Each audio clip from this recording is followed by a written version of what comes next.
புஷ்பா 2 திரைப்படம் தொடர்பாக ஹைதராபாத்தில் ஏற்பட்ட ரசிகர் நெரிசல் மரண வழக்கில் நடிகர் அல்லு அர்ஜுன் 11வது குற்றவாளியாக சேர்க்கப்பட்டிருக்காரு. இது தொடர்பாக ஹைதராபாத் காவல்துறை நீதிமன்றத்தில் குற்றப்பத்திரிகை தாக்கல் செய்திருக்காங்க. கடந்த ஆண்டு புஷ்பா 2 திரைப்படத்தின் சிறப்பு காட்சிக்காக திரையரங்கில் கூடிய ரசிகர் கூட்டத்தில் ஏற்பட்ட நெரிசலில் ஒரு பெண் ரசிகை உயிரிழந்தாங்க.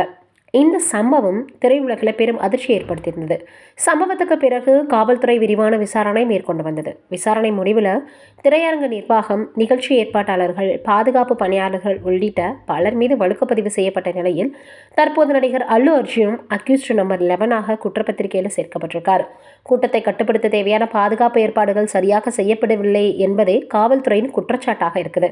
இந்த வழக்கில் மொத்தம் பலர் குற்றவாளியாக குறிப்பிட்டிருக்க நிலையில் நீதிமன்றத்தில் விசாரணை தொடர்ந்து நடைபெற உள்ளது.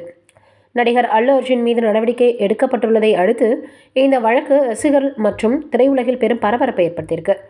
பொது நிகழ்ச்சிகள் மற்றும் திரைப்பட சிறப்பு காட்சிகளில் ரசிகர் பாதுகாப்பு மிக முக்கியம் என்பதையும், பாதுகாப்பு விதிமுறைகளை மீறினால் கடும் சட்ட நடவடிக்கைகள் எடுக்கப்படும் என்பதையும் இந்த சம்பவம் மீண்டும் நினைவூட்டியிருக்குது. எவ்வளவோ விஷயங்கள் சமூக வலைதளங்களில் பார்த்தாலும் சரி, எவ்வளவோ விழிப்புணர்வுகளை ஏற்படுத்தினாலும் சரி, மக்களும் சரி, ரசிகர்களும் சரி, சில இடங்களில் அவங்களுடைய ஆர்வத்தையும் மீறி சில கட்டுப்பாடுகளை அவங்க உடைக்க முற்படுறாங்க அப்படின்னு தான் சொல்லணும்.